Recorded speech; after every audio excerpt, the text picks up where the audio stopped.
Hey, welcome to another video. In this one I would like to present my impressions of playing Magia Exedra after more than a week. And it's good that I waited with this video.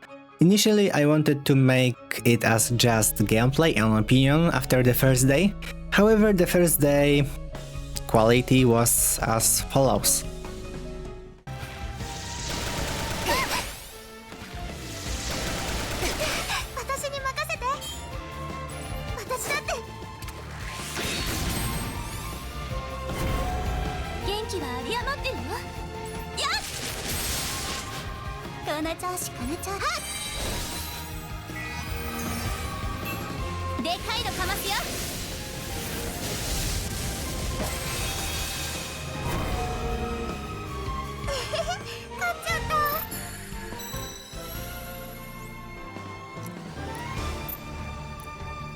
Well, it didn't look good, did it? But in the following days the game already worked much better, and based on this time spent with the game, I will talk about how this game looks, what I liked and what I didn't like. So yeah, enjoy the video. Puella Magi, Madoka Magica, Magia Exedra, or as I will say simply here, Magia Exedra, to not break my tongue, is the successor to Magia Record, another gacha game that was also based on the Madoka universe, and the spin-offs that occurred in the series. If I were to compare this game to any other, the best answer would be a combination of Honkai Star Rail and Heaven Burns Red, with the Puella Magi universe, based on how the gameplay looks like, moving around the maps or building a team. There may be more references to those two games that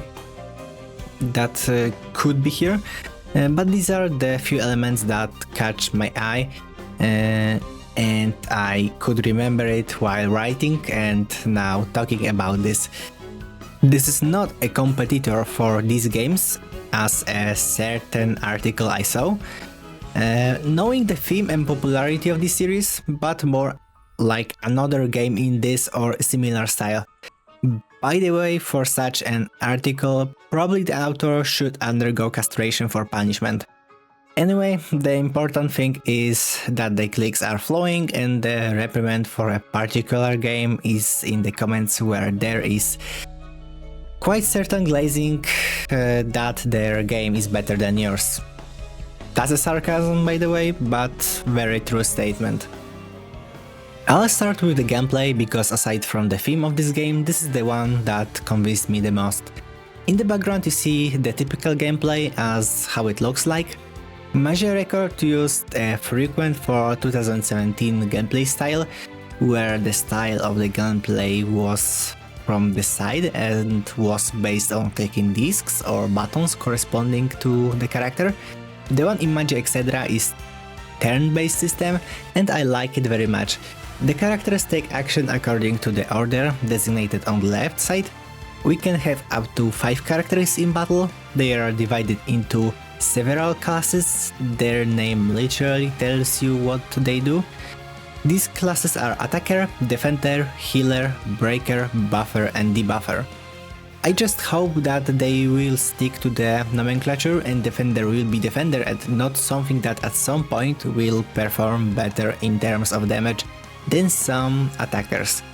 Although on a personal note, I expect in some time, maybe year or two if the game still lives, a combination of some elements from one class and another in one character.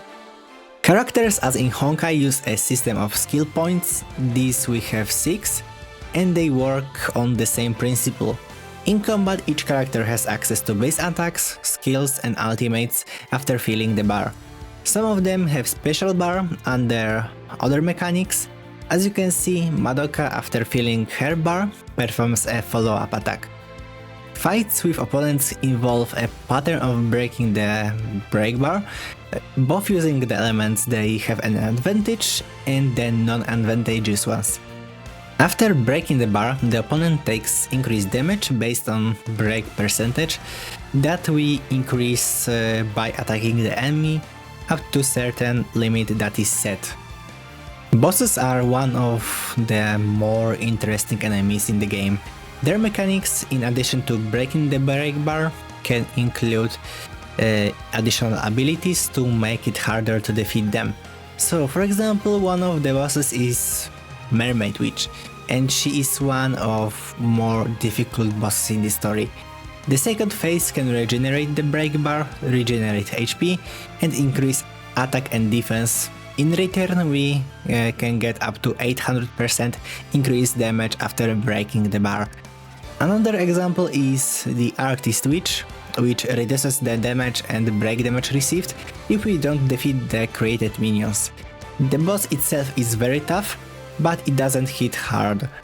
Or yet another example is the Sandcastle Witch, which can create minions and these give a shield on every opponent, causing us not to be able to hurt or reduce the break damage until we break the status.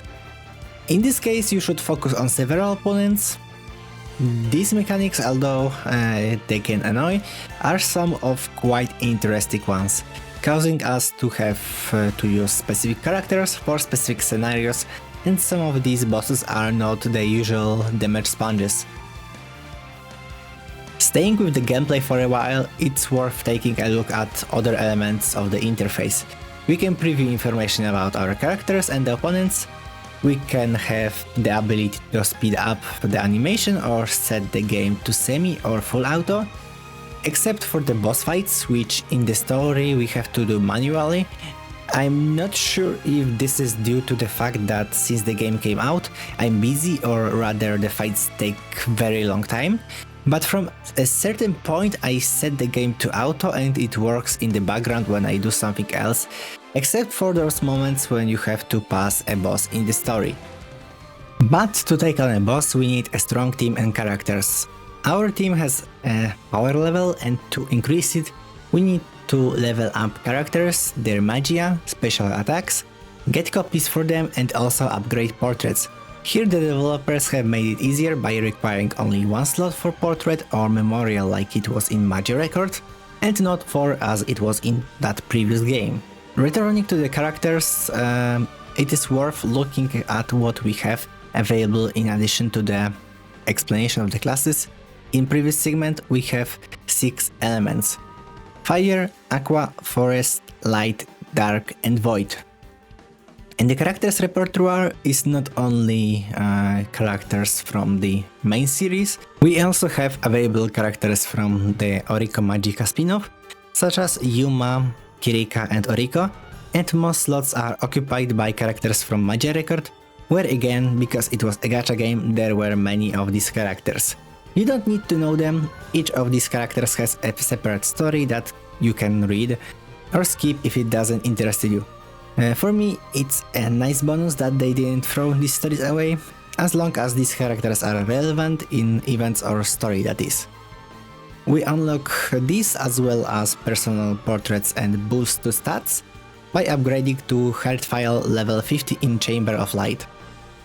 Character building is very simple, requiring only the right level and all the materials needed. We don't farm additional items like relics or artifacts here, we just focus on the character only. I will add at least 1-2 more sentences in the process of editing. When progressing, we upgrade characters all the time, both their level and magic or magia. At the moment when our power level will be too low, you need to perform a massive upgrade.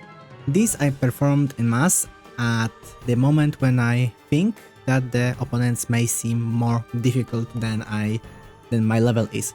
Around level 50 there can be a problem where the whole day consists of farming materials for experience to upgrade characters and pass a stage. Now at level 70 and more, for me it begins to really become the day of grinding materials to upgrade the other characters and the new one that I got in the meantime for those more difficult fights. Whether this is good or not, it depends on whether you like grind inside games. Moving on to the story, I'll talk about my current impressions of what we got. There may be bits and pieces from the main anime, and Oriko manga, but hey, it's been already 14 or 15 years old. So to start with, we get a whole main story dedicated to the anime and two other stories, one centered around Oriko Magica and the other around the first 3 chapters of Magia Record. As for the main story, it's done well, very well. Practically, I would say the dialogues and story is one-to-one to what we have in the anime, so if someone hasn't watched the anime or wants to remember it, then they can watch the dialogues. If they don't want to, they have a skip button for that. The dialogues are done in the style of a visual novel with cutscenes punctuated in some of the more important moments. Not all of them, like the scene with Sayaka in episode 8, which was worth showing. The problem may have been the effects used in that scene, but I'm not sure myself.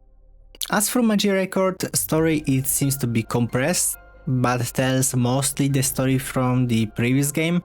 My question is this: we have recaps of previous stories, but we should get something new and original in the first month or so after learning the main story. For now, this is missing and I'm hoping for some original story so that doing them makes sense and not just what was de facto in Magia Record already. In addition to the story and classic mode, we have access to battler mode, where we fight stages from story but in a more difficult version, however with the possibility of full autoing all the fights, including bosses. And nightmare mode, which is even more difficult. In addition, we have in the quest tab modes such as Unannounced Yet Tower, Hardfile event, which is used to get Hairfile level, and upgrade where we have stages to farm orbs for leveling and gems to level Magia. Quite a controversial mode may turn out to be the PvP mode, where let's say PvP in something like Dragon Ball Legends is battle of who spent more on certain banner where the characters are in current meta or something like this. In this one though, it does not require a player input but only the assembly of a team. The gameplay is automatic and can be skipped completely to the final result. From among all the opponents in the list, we can choose which one we want to fight. Also, we can look over what they have. We can also refresh the list to choose another opponent within our power level. For winning with a given level, we get more or less points, so there is no need to worry about this mode if we can skip players with a fatter wallet.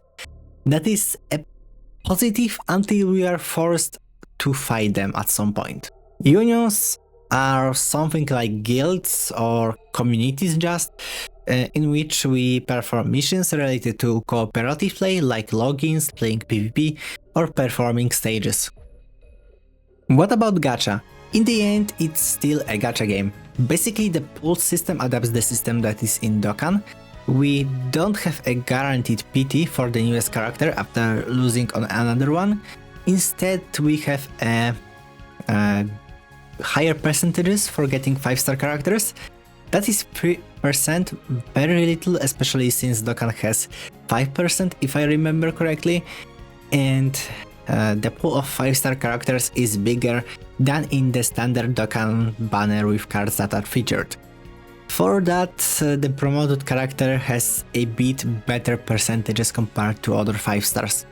After doing 20 multi and collecting 200 coins, we can exchange them all at the trader for the main character.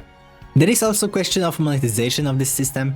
As you can see next to the free gems, we have also slots for paid gems. These we buy in the store at the following prices, whereas for such a guaranteed multi we have to spend about $20 after converting the currencies. Some banners can last for a very short time, such as this banner with Mami, which lasted only a few days before it was gone. As you can see in the example, this banner guarantees only one of the 5-star characters we can get. It's not the guaranteed main character, just one of 5 stars. In the beginning, the average player will collect gems and keys to perform summons, But the question is how the game will treat free-to-play players in later months. If players cannot keep up with collecting 30k gems at least for one banner in few months, then it could be rather bad sign, in my opinion. Let me go back to the problems that arose at the beginning, that is, the tragic early access the day before launch. Magia Exedra has a region lock blocking downloading of the game from given countries and requires a VPN. In my country, surprisingly, the game is available, but some popular regions do not have the game. To the problems can be added poor optimization, which has improved, although you can still feel some frame drops. Blocking popular emulators, the only two that could support the first day this game was a Windows subsystem for Android, which Microsoft packed this year, and Moomoo Player. This one, after playing around with emulators graphics settings, is able to maintain 60 FPS, but there can also be drops. For some reason you can't even run USB debugging in your phone, the game just doesn't work. It just crashes the same way when you disable VPN in an unsupported country. Developers, please learn from Dokkan or someone else how to do security. Not that there will be a big deal about it if someone cheats blatantly, just ban them. But it seems to me that the overall goal of this game was supposed to be profitable, and I see many methods to make the game available in extremely hermetic environment. Magia Exedra has the potential to be a very challenging turn-based game with interesting mechanics. The problems at the beginning, although they have subsided, can be a nuisance if one wants to play on a phone but needs to have VPN or debugging enabled, or has a really outdated phone and would like to play on emulator. The gameplay requires the player to use characters with different elements and classes to defeat some bosses. However, things like monetization can be a problem. If you are a fan of this series and spin-offs or are interested in the battle system, then I would recommend play for yourself, at least finish the story, the main story, and then give your opinion if you like the game or not, what you like, what you dislike.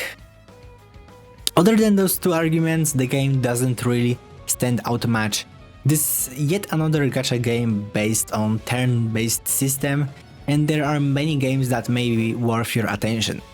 I myself and my friends like the game so far, and as long as there won't be a problem I mentioned in the case of gacha, where there will be too many banners and there is nowhere to farm gems for months, then we will probably enjoy the game. And yeah, I hope you enjoyed the whole video and I discussed every aspect of the game and what I liked and didn't like. Thank you for watching, and until the next video, see you.